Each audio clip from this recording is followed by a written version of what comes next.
Yo, what is up, Knights? Aegis Rick here, and man, has Open Beta 1 come and gone in a flash. Hope everyone's got to enjoy the game for that time, as currently the game has been taken offline for maintenance. It won't be down for long though, because at precisely 8 PM Pacific, or I guess 11 Eastern time, we should be nearing the release of Open Beta Part 2. At this time, much like with Open Beta Part 1, there will be a stream this time hosted by Razer. More info in the description below. Apparently 12 people who join in and participate in the streaming events may be granted Razer peripherals, which is always welcome.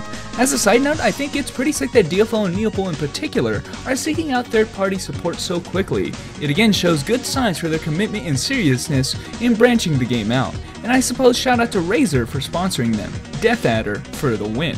Now, like last time, I'm going to be doing a launch stream along with them as we wait for the official release of Open Beta 2. Again, I remind you that for the next 2 days, my streams are going to be for charity, so please stop by and donate toward cause if you'd like. Now, what does the horizon look like for Open Beta 2? Well, I have 2 words for you. Night, baby! You heard right. The next character to be released in DFOG is an unexpected one. The Knight base class. It is incredibly surprising to hear this, as most players, me included, were expecting to see the likes of Female Slayer or maybe even more of the Thief subclasses. But Knight is certainly a dream for me. DREAM4U, baby. Needless to say, the Knight is going to be my main class. I could care less on how good or bad they are. We're going to be playing both the Elven Knight and Chaos subclasses, and I will be making intensive PvE content to show you guys how these classes play. Why? Because Aegis, baby. Anyway, I don't want to overhype anything, so if that's not your thing, there are still a few things to discuss about OBT Part 2, even if they aren't as cool as Knight. Let's talk about the 3 events that will be active once OBT Part 2 goes live. There are leveling events that are focused around giving rewards to brand new characters. That is, only characters that you decided to create during Open Beta Part 2. I'm fairly certain that your Part 1 characters will not apply. This event is called the Level Maketh Man event. Any brand new character made will have the option to select a level up challenge. Basically, you challenge yourself to achieve a certain level. In the event time, the rewards and appropriate levels can be found here. So for instance, if you challenge yourself to get to level 61 and get there before the event period ends on May 12th, then you will receive these items. Otherwise, you don't get anything. So make sure to make a reasonable challenge that you can personally achieve in the allotted time. As far as I know, you cannot change this decision once you've made it. Now, regardless of what challenge level you choose, this character now is considered a challenge character. As you guys see in this screenshot here, the challenge character gets various rewards once they reach certain levels, regardless of what they set their desired challenge level to. Those rewards are listed here. So yeah, if you get your challenge character to level 26, you will receive all of the rewards up to and including level 26. Finally, all new characters will be rewarded a SD Danjin creature box, which contains a temporary pet, Danjin. Pets grant your character bonus stats, and Danjin is no exception. But a word of caution, he will only last for 15 days after opening the pot, so in my opinion, I would be reluctant to open him just yet. If you are able to get the creature upgrade coupon, however, you can make SD Danjin a permanent pet instead of just a 15-day duration one. As far as I can see, creature upgrade tokens are rewards for level 61 and 70 challenge levels.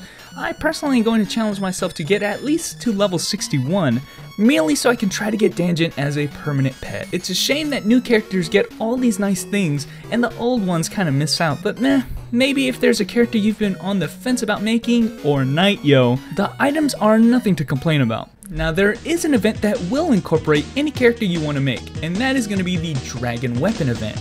On the first character that you sign into after the release of Open Beta 2, you will receive in the mail a Growing Weapon case. Once opened, you can choose what weapon you want to become your Dragon Weapon. I'm pretty sure it gets bound at that point, so choose wisely. The Growing Weapon, as it sounds, is a weapon that grows with you as you level.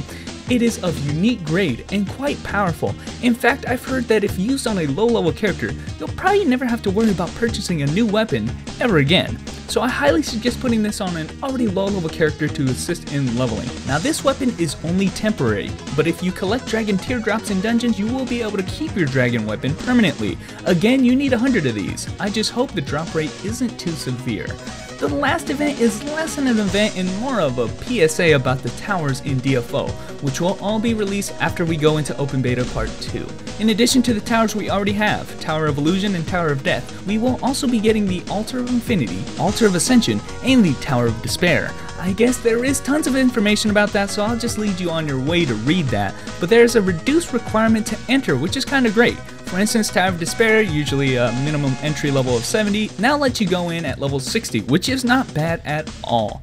I'll end off by discussing about the case we have with avatar items, which a lot of people are excited for. As far as I remember, CEO promised all Open Beta Part 1 characters with a set amount of Seraph for us, but has made it clear it will still not be possible to charge for more just yet. Instead, it seems as though they're going to have avatars in the shop, and I've heard claims that you can purchase these with gold, I think?